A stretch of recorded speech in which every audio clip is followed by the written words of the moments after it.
He said, it's for sale. He threw me a number. I said, sold. And it was sold over a phone call in about 30 seconds.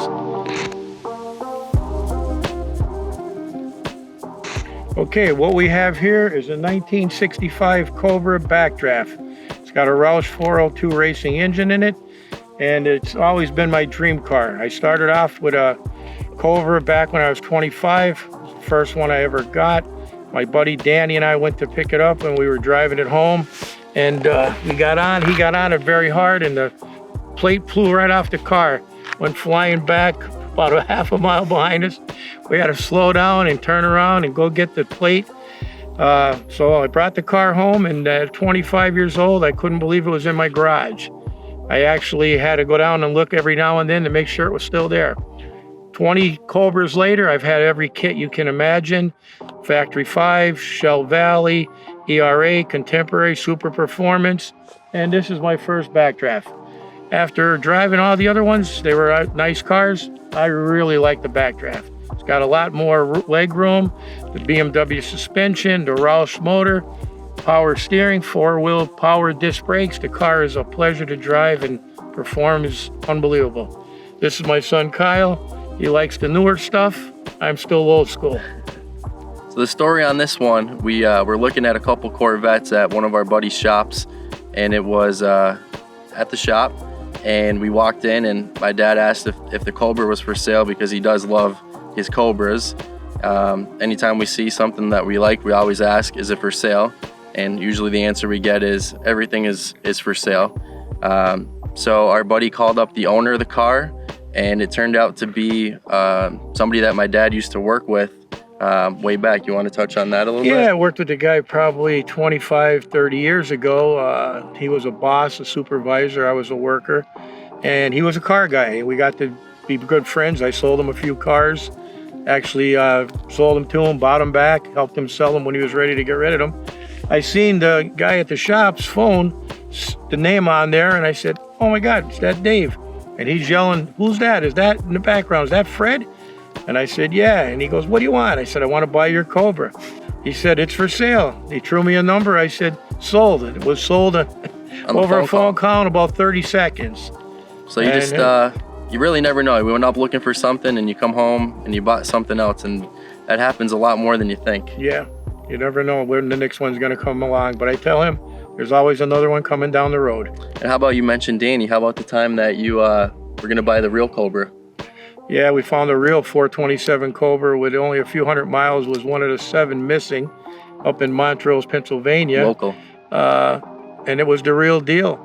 We found the car. The guy was a fireman that got crippled in New York in an accident. He bought a Cobra, the 61 Corvette Fuelie, and he had the Cobra in his basement by the furnace with the original tires and everything. And at the time, I was a young kid, again, 25 years old or so, and couldn't come up with the money he wanted. He wanted $250 cash, and there was no way I could raise it. I tried it with all kind of friends, and just couldn't get it done.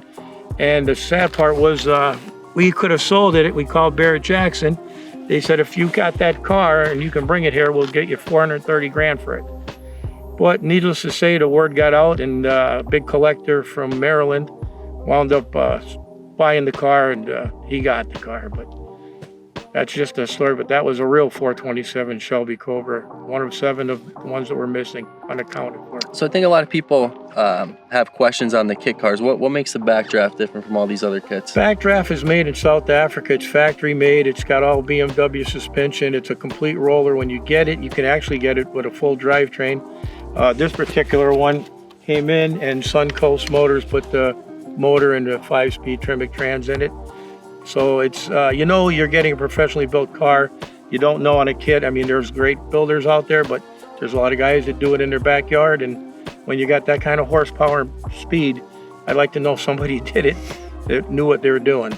You know what? When I first saw the car, it's like the other guys, the younger guys than me, when they saw that Lamborghini Countach. And they had a picture of Farrah Fawcett on their wall, and they had a picture of the Countach. I had a picture of a Cobra. Never dreaming that I'd own one, but I wanted to own one.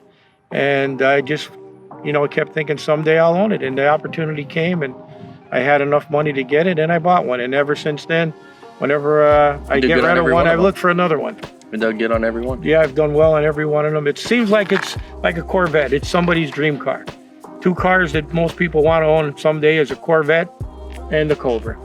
The time that we found the Cobra on Cobra Country, what Everett Morrison kit? It was the Ferrari red car. Yeah, had a 514 Ford Stroker motor in it with 650 horsepower. Yeah, so that was the first one that I actually bought himself. And that was a few years back, and we wound up selling it to a guy who was looking for a Cobra, but not really looking actively for one, but loved the color.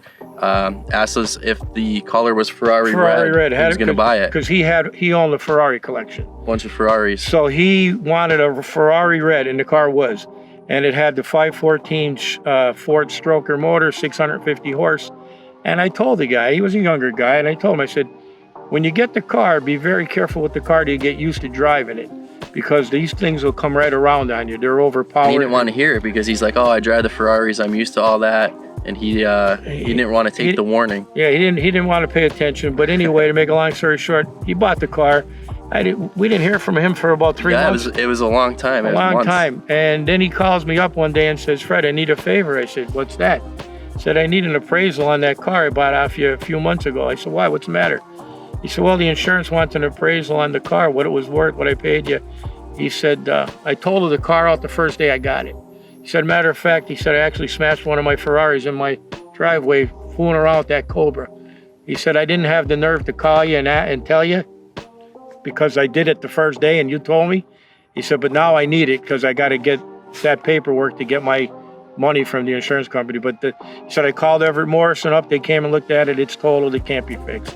I just don't think a lot of people realize how dangerous these cars are with how light they are and the motors in them and all that. I mean, it really is a nasty car. When I just remember even driving home with one of the first ones that you bought. I was probably 6 or 7, right in the middle, and it really is a nasty car. Yeah, they're not to be fooled with. You got to be respectful of the car. You got burnt. You got a scar on. Well, on yeah, leg. that's what they call a snake bite. Right on my back of my leg, I got bitten with one of them.